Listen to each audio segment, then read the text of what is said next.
Hello Geetha Krishna గారు, you are my favourite director. అప్పట్లో మీరు ఎంతో కొత్త రకమైన ఆలోచనతో ఎంతో కొత్తగా సినిమాలు మీరు చేశారు. ఎంతో మంచి పేరు ఉంది మీకు ఇండస్ట్రీలో.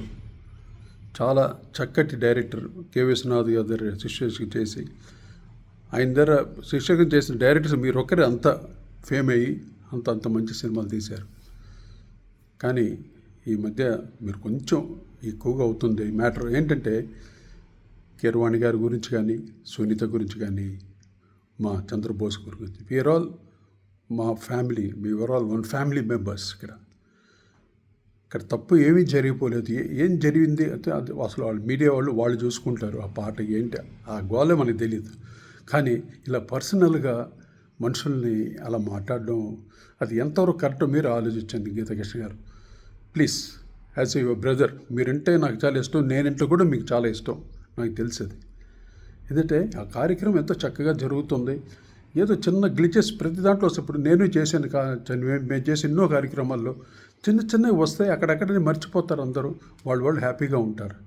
దీన్ని ఇంత రచ్చ చేయాల్సిన అవసరం లేదు. దయచేసి వాళ్ళ గురించి మట్టుకు ఇలా మాట్లాడకండి అమ్మా ప్లీజ్. నాకు ఎంత బాధ వేస్తుందంటే, అంత కష్టపడి వచ్చినాడు కీరవాణి, మామూలుగా వచ్చినాడు కాదు, చాలా కష్టపడి వచ్చినాడు ఆయన. సునీత అది తను ఏదో ఎన్నెన్నో పాటలు పాడి ఎంతో కష్టపడి ఈరోజు ఒక జడ్జి పోస్ట్కి వచ్చిందంటే మీరు ఆలోచించండి. అందరూ ఆడియన్స్ ప్రేక్షకులు ఇచ్చిన ఆశీస్సులు అనమాట ఇవన్నీ. మాకందరికి ప్రేక్షకులు ఇచ్చిన ఆదరణే ఆశీస్సులు మేము ఈరోజు ఇలా ఉన్నాం. అందువల్ల దయచేసి మీరు ఇది ఒక్క విషయంలో అది ఇంకా మాట్లాడకండి అమ్మా. నాకు చాలా ఎంత బాధ వేస్తుందంటే, వింటూ ఉంటే చూస్తుంటే భయం వేస్తుంది. ఇంకా ఏం చెప్తారో అని.